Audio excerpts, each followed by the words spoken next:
Hello everyone. मेरा नाम है प्रदीप। आप सभी का स्वागत है एग्जाम 101 चैनल पर। आज से हम शुरू कर रहे हैं रीजनिंग का कोर्स, जिसमें हम सबसे पहले सिलोजिज्म करेंगे।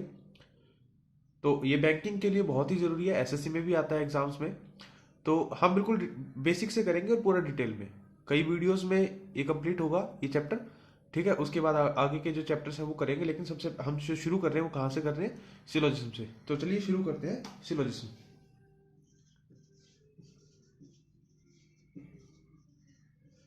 सिलोजिज्म होता है क्या है? सिलोजिज्म में बेसिकली हमें कुछ स्टेटमेंट्स दी जाती हैं। जैसे यहाँ पे कुछ हमें स्टेटमेंट्स दी जाती हैं, उनके आधार पर हमें कुछ कंक्लूजन देखना होता है कि ये कंक्लूजन सही है या गलत है। उनको हमने एग्जाम में टिक करना होता है कि कौन सा कंक्लूजन सही है। जो कंक्लूजन सही होता है उसको इस तरह से लिखा जाता है कि conclusion only one follows, conclusion three follows, one and three follows, कुछ इस तरह से। तो पूरा डिटेल में करेंगे, जो भी कंसेप्ट है, जो भी चीजें हैं, हम बिल्कुल सारी शुरू से। तो सबसे पहले इसमें मैंने जैसे आपको बताया कि स्टेटमेंट्स होते हैं और कंक्लूजन होते हैं। तो सबसे पहले बात करते हैं स्टेटमेंट के बारे में। तो स्टेटमेंट किस तरह की होती है, आपने कई बार एग्जाम्स में देखा भी होगा। स्टेटमेंट होती है जैसे सम ए आर बी, इस तरह की कुछ स्टेटमेंट लिखी होती है। तो इस स्टेटमेंट में एक सब्जेक्ट और एक प्रेडिकेट होता है। जो पहले आता है उसको हम कहते हैं सब्जेक्ट, और जो बाद में आता है उसको हम कहते हैं प्रेडिकेट। ठीक है, तो इस चीज का आपने ध्यान रखना है कि जो पहले आता है वो सब्जेक्ट होता है और जो बाद में होता है वो प्रेडिकेट होता है। ठीक है, अब इसके बाद स्टेटमेंट कितनी तरह की होती है, हम कहेंगे टाइप्स ऑफ स्टेटमेंट्स। तो चलिए मैं आपको टाइप्स बताता हूँ कितनी तरह की होती है स्टेटमेंट्स। तो चलिए टाइप्स, मैं आपको एक और बात बता देता हूँ पहले कि हम इसको वेन डायग्राम से नहीं करेंगे। जैसे लोग क्या करते हैं कि वेन डायग्राम, जैसे एक ये वेन डायग्राम बनाया, इस तरह से रिलेट करके वेन डायग्राम जो बनाते हैं, हम इस मेथड से नहीं करेंगे। हम जो करेंगे वो करेंगे 100 और 50 वाले मेथड से। 100 और 50 वाले मेथड से। इसमें होता है क्या है कि इसमें हमें वेन डायग्राम नहीं बनाना पड़ता, क्वेश्चन जल्दी सॉल्व होते हैं। ये बहुत अच्छा मेथड है, लेकिन कम लोगों को पता है, कम लोगों को आता है। ठीक है, तो हम इस मेथड से करेंगे। तो चलो हम सबसे पहले करते हैं types of statements.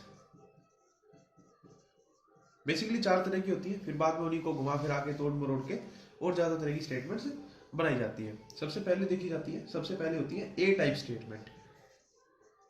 A type, A type कौन सी होती है? ये होती है ऑल टाइप स्टेटमेंट। ऑल, जैसे all, A are B.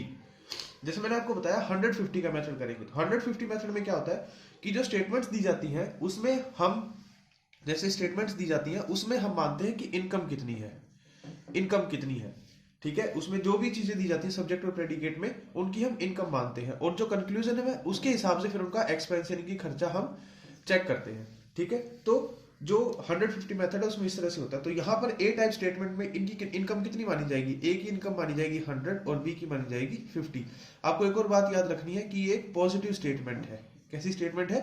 Positive statement है। जिस स्टेटमेंट में नो, नोट इस तरह का आएगा वो होगी नेगेटिव स्टेटमेंट। ये है एक पॉजिटिव स्टेटमेंट। उसके बाद दूसरी जो स्टेटमेंट होती है वो होती है E type statement. E type statement कौन सी होती है? ये होती है none A are B. None A are B, no भी हो सकता है। ठीक है, अब क्योंकि इसमें नन आ गया तो ये एक नेगेटिव टाइप की स्टेटमेंट है। ठीक है, एक नेगेटिव स्टेटमेंट है। इसमें वैल्यू क्या होती है? जहां भी नो आएगा आपको वैल्यू 100 डालनी है। ठीक है, जहां भी नो आएगा, जैसे नन है ये भी और ये भी, दोनों पे वैल्यू कितनी होगी? 100। उसके बाद तीसरी होती है I type statement. I type statement, I type statement कौन सी होती है? वो होती है some. Some A are B, some A are B. और ये कौन सी है? ये एक पॉजिटिव स्टेटमेंट है। इसमें वैल्यू होती है 50-50। हम इधर भी 50 मानते हैं और इधर भी 50 मानते हैं। और फाइनली जो फोर्थ टाइप की स्टेटमेंट है वो होती है ओ टाइप स्टेटमेंट।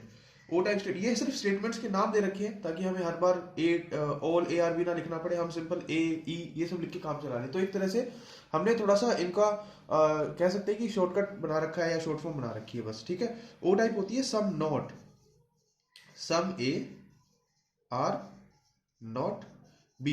क्योंकि नोट आ गया तो ये एक नेगेटिव स्टेटमेंट है, और मैंने अभी आपको बताया जहां नोट आया वहां पर 100 लेनी है वैल्यू, और सम आएगी तो 50 लेनी है, जैसे हमने ऊपर ले रखी थी। तो ये आपको चारों तरह की स्टेटमेंट देखनी है। चारों तरह की जो स्टेटमेंट है आपको याद रखनी है, ये कौन से तरह की स्टेटमेंट है और इन पर क्या वैल्यू होती है, क्योंकि इस इन्हीं के आधार पर हम जो है अपने आगे क्वेश्चन करेंगे। ठीक है, आप एक बार इनको नोट कर लीजिए। एक बार फटाफट मैं ब्रीफ में बता देता हूँ फिर इन चीजों को। तो ये मैंने आपके सामने लिख दिया है। आप सिर्फ इतना लिख के ही काफी चीजें याद रख सकते हैं कि ए टाइप स्टेटमेंट जो होती हैं वो ऑल टाइप स्टेटमेंट होती है, 150 वैल्यू होती है और ये पॉजिटिव स्टेटमेंट है। ई टाइप नन टाइप की होती है, 100 वैल्यू होती है, नेगेटिव स्टेटमेंट। आई सम टाइप की होती है, 50 वैल्यू, पॉजिटिव स्टेटमेंट। और ओ टाइप की स्टेटमेंट सम नॉट वैल्यू होती है, 50 100। ठीक है, सिर्फ आप इतना अपने साथ एक बार लिख लेंगे, याद रख लेंगे तो आपको जल्दी समझ में आ जाएगा। स्टेटमेंट की बताई। इसके अलावा जो टाइप्स हैं, सॉरी स्टेटमेंट्स में जो दो टाइप्स और हैं वो होती है, नंबर 5 होती है only A are B. Only A are B. अब ओनली ए आर बी है, ये कुछ नहीं है, सिर्फ जो ऑल हमने बताई है उसी को इन्होंने रीराइट करके लिखा हुआ है, किसी तरह से घुमा के लिखा हुआ है। इसका मतलब यही है कि ये बी और ए जो सब्जेक्ट प्रेडिकेट है इनकी पोजीशन चेंज करो और ऑल वाली स्टेटमेंट लिख दो, ऑल बी आर ए। इसका और इसका मतलब एक ही है।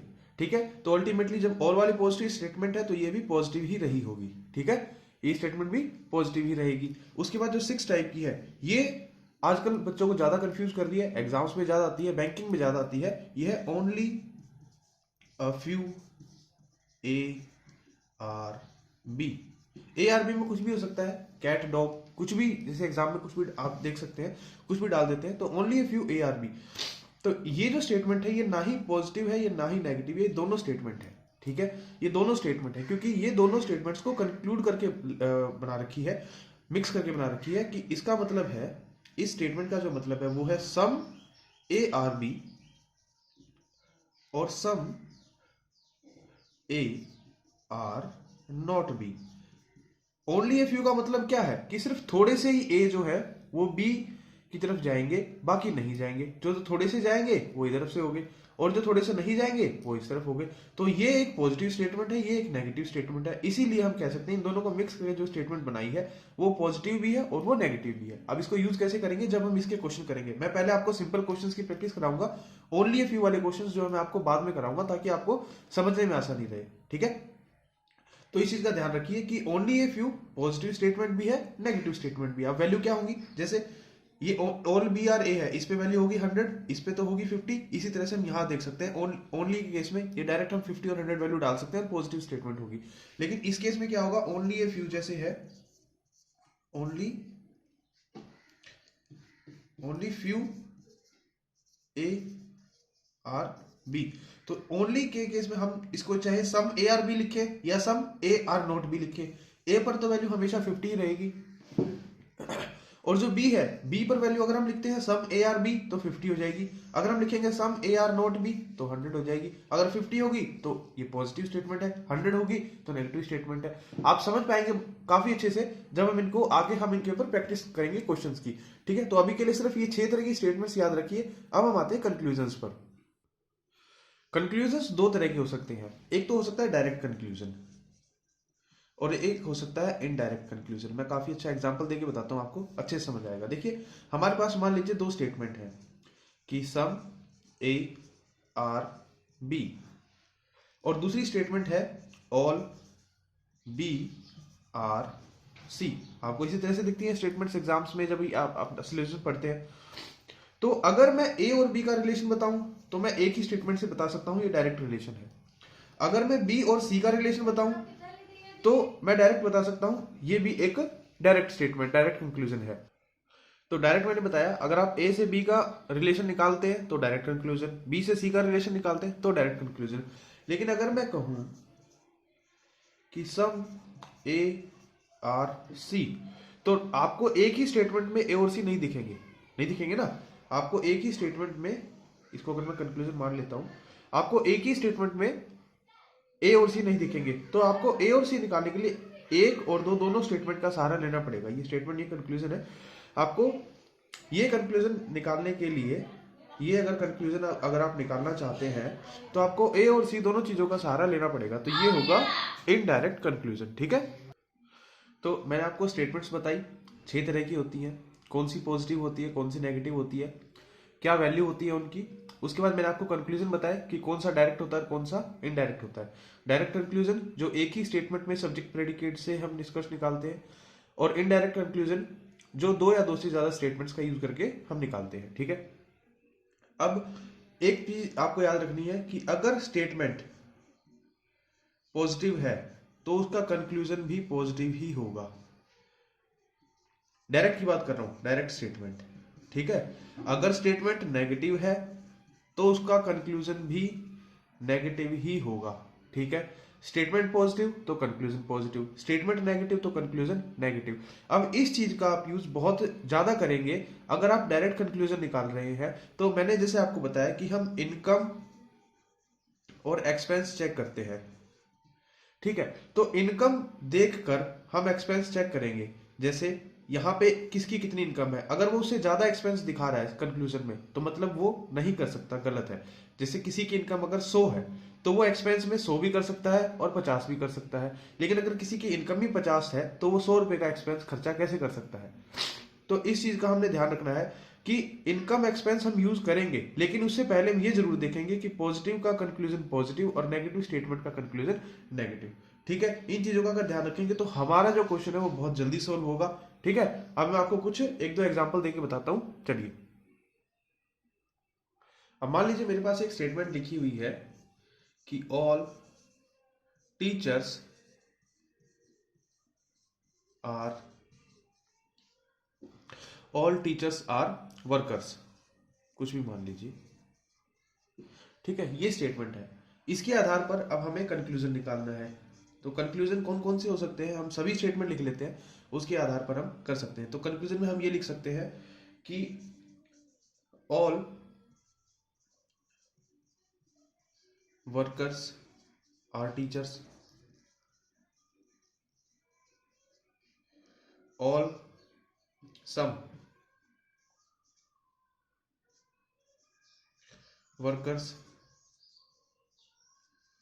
Are teachers, some teachers are workers,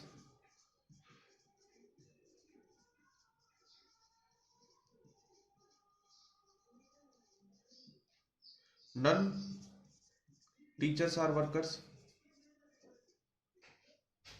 none teachers are workers। उसके बाद none workers are teachers,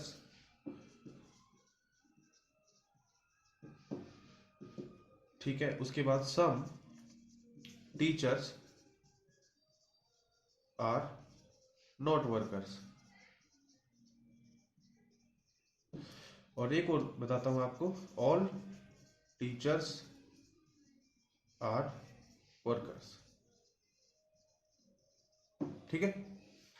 अब ये जितनी भी हमने लिखी है ये सभी स्टेटमेंट्स का कंक्लूजन देखते हैं। स्टेटमेंट हमारे पास एक ही है, all teachers are workers. All के केस में जो हम इनकम मानते हैं वो मानते हैं 100 और 50। आपको ये थोड़ा सा अजीब लग रहा होगा अगर आपने पहले वेन डायग्राम से किया है तो, लेकिन ये मेथड जो है बहुत इजी है। अब इसमें बिना वेन डायग्राम बनाए देखिए हम ये सारे कंक्लूजन फॉलो कर सकते हैं एक बार, बस मतलब इस मेथड का अगर आप सीख जाएंगे तो टीचर्स की इनकम 100 है, वर्कर्स की 50 है, और ऑल वाली स्टेटमेंट हमें पता है कि स्टेटमेंट पॉजिटिव होती है ना, पॉजिटिव।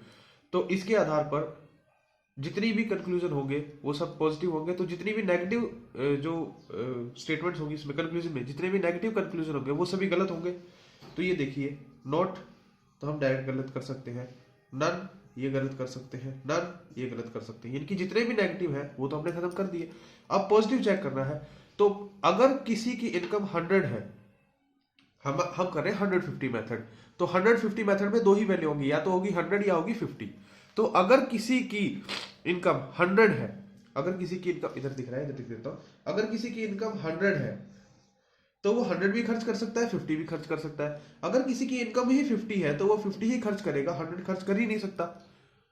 जहां पर ये दिखेगा कि इनकम 50 और खर्चा 100 का है वो कंक्लूजन गलत हो जाएगा, ठीक है। अब बाकी कंक्लूजन देखते हैं। इसे एक क्वेश्चन से आप बहुत सारे शॉर्टकट सीख सकते हैं।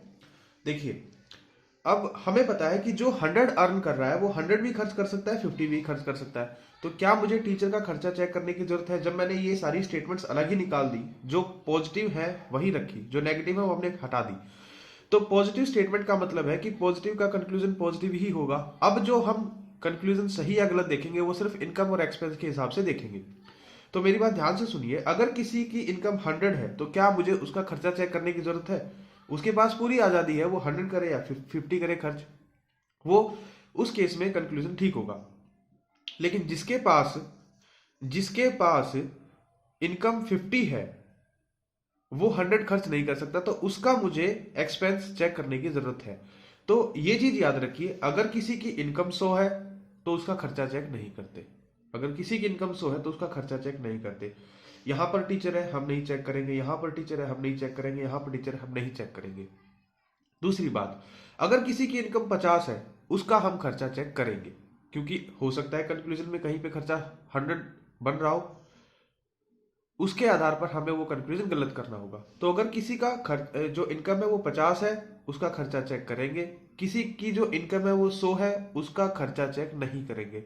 दूसरी बात, सम के केस में दोनों वैल्यू 50 होती है ना, दोनों वैल्यू 50। इस सम के केस में यहां पर भी 50 आएगा, यहां पर भी 50 आएगा। मैंने अभी थोड़ी देर पहले जो लिखवाया था उसको आप एक बार चेक करिए। सम के केस में दोनों वैल्यू 50 होती है। तो क्या मुझे, जहां पर सम है, क्या मुझे उनकी इनकम चेक करने की जरूरत है? चाहे कोई 100 कमा रहा हो या 50 कमा रहा हो, हमारे पास दो ही वैल्यू है, 100 और 50। तो सम के केस में जब खर्चा 50-50 ही है तो उनकी इनकम चाहे कुछ भी हो, चाहे 100 हो या 50 हो, वो 50 तो खर्च कर ही सकता है। चाहे इनकम 50 हो वो भी 50 खर्च कर लेगा, चाहे इनकम 100 हो वो भी 50 खर्च कर लेगा। तो सम के केस में हम इनकम चेक नहीं करते। अगर किसी की इनकम 100 है उसका खर्चा चेक नहीं करते, और सम के केस में हम चेक करते ही नहीं, बस पॉजिटिव नेगेटिव देखते हैं और सम अपने आप ठीक होते हैं। ठीक है, पॉजिटिव और नेगेटिव चेक करेंगे। डायरेक्ट कंक्लूजन की बात कर रहा हूं, इनडायरेक्ट की नहीं कर रहा। इनडायरेक्ट में हमें और आगे चेक करना होता है। डायरेक्ट कंक्लूजन में अगर इनकम 100 है हम खर्चा चेक नहीं करेंगे, अगर सम का केस दे रखा है हम इनकम खर्चा कुछ भी चेक नहीं करेंगे, अगर इनकम 50 है तो ही हम खर्चा चेक करेंगे। तो आप देख सकते हैं यहां पर सम आ रहा है, टीचर्स और वर्कर्स दोनों पर वैल्यू आएगी 50-50। टीचर 100 कमा रहा है 50 खर्च कर सकता है, वर्कर 50 कमा रहा है 50 खर्च कर सकता है, ये कंक्लूजन ठीक होगा। यही मैंने आपको कहा था, सम के केस में चेक नहीं करेंगे। तो इसी हिसाब से अगला है वर्कर और टीचर, यहां भी 50-50 वैल्यू आएगी। भाई वर्कर 50 कमा रहा है 50 खर्च कर सकता है, 100 कमा रहा है ये भी 50 खर्च कर सकता है। सम के केस में हम नहीं चेक करते, ऑल के केस में चेक करना पड़ेगा, क्योंकि ऑल के केस में एक वैल्यू 100 होती है। तो 100 के केस में क्या आता है, पहले 100 आता है और फिर आता है 50 आता है ना। ऑल की जो वैल्यू होती है 100 और 50 होती है। तो वर्कर 100 खर्च कर रहा है लेकिन कमा कितने रहा है, 50 अर्न कर रहा है, खर्च 100 कर रहा है, नहीं कर सकता, ये कंक्लूजन गलत है। अब सबसे लास्ट कंक्लूजन देखिए, ऑल टीचर्स आर वर्कर्स। मेरी स्टेटमेंट देखिए, ऑल टीचर्स आर वर्कर्स। मैं इसको ठीक करूं या गलत करूं? जो बात ऊपर लिखी गई है स्टेटमेंट में वही बात कंक्लूजन में लिख दी, तो ये एक रीस्टेटमेंट है। ये एक, मैं आपको लिख के दिखा देता हूं, लिख देता हूं कि ये एक रीस्टेटमेंट है। और रीस्टेटमेंट हमेशा ही गलत मानी जाती है, रीस्टेटमेंट हमेशा ही गलत मानी जाती है। ठीक है, क्योंकि कंक्लूजन वो होता है जब हम एक या एक से ज्यादा जब हमें स्टेटमेंट दी हो, उसके आधार पर हम क्या निष्कर्ष निकालते हैं। निष्कर्ष निकालने में बिल्कुल जो जो स्टेटमेंट दे रखी है उसी को रिपीट करके डाल देंगे तो उसको गलत माना जाएगा। ठीक है, तो मुझे लगता है इस एक एग्जाम्पल से आपने बहुत सारी चीजें सीखी होंगी। एक बार फिर बता दूंगा, जब हम और आगे और एग्जाम्पल्स करेंगे तो उसमें मैं एक बार फिर बता देता हूं आपको। ठीक है, चलिए, एक हमने ऑल वाली पॉजिटिव स्टेटमेंट ली थी, अब एक नेगेटिव स्टेटमेंट लेके हम एक देखते हैं। चलिए, मेरे पास स्टेटमेंट है कि नन ईस्टर आर एग्स। ठीक है, अब आप जानते हैं कि नन वाली स्टेटमेंट नेगेटिव होती है। चलिए कंक्लूजन देखते हैं। कंक्लूजन है some Easter are eggs, none eggs are Easters, some eggs are not Easters. और एक और मान लेते हैं कि some Easters are not eggs. ठीक है, तो इन्हीं से देखते हैं, काफी सारी चीजें यही भी क्लियर हो जाएंगी। अब नन का मतलब है ये नेगेटिव स्टेटमेंट है।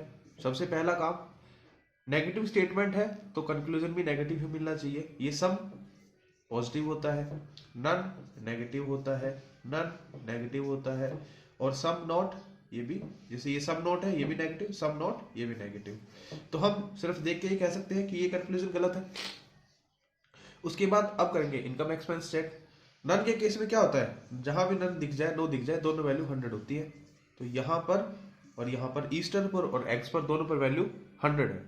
अगर दोनों पर वैल्यू 100 है तो अगर नेगेटिव स्टेटमेंट है, मैंने क्या कहा था, जिसकी इनकम 100 है उसका खर्चा चेक नहीं करते, जिसकी इनकम 100 है उसका खर्चा चेक नहीं करते। ये नेगेटिव है, कंक्लूजन नेगेटिव, खर्चा हम किसी का भी चेक नहीं करेंगे। तीनों स्टेटमेंट ठीक मान ली। ठीक है, आप चेक करके देखिए। अगर आप ये सोचते हैं कि वेन डायग्राम काफी अच्छा मेथड है तो आप वेन डायग्राम से करके देखिए। तो आई होप आपको थोड़ा सा बेसिक समझ में आ गया होगा। जो अभी मैंने आपको इससे पहले जो दो शॉर्ट ट्रिक बताई थी वही मैं आपको एक बार दोबारा बता देता हूँ ताकि आपकी रिवीजन हो जाए, आप अच्छे से नोट बना सके। तो सबसे पहले हमने ये देखा था जिसकी इनकम 100 है उसका एक्सपेंस चेक हम नहीं करेंगे।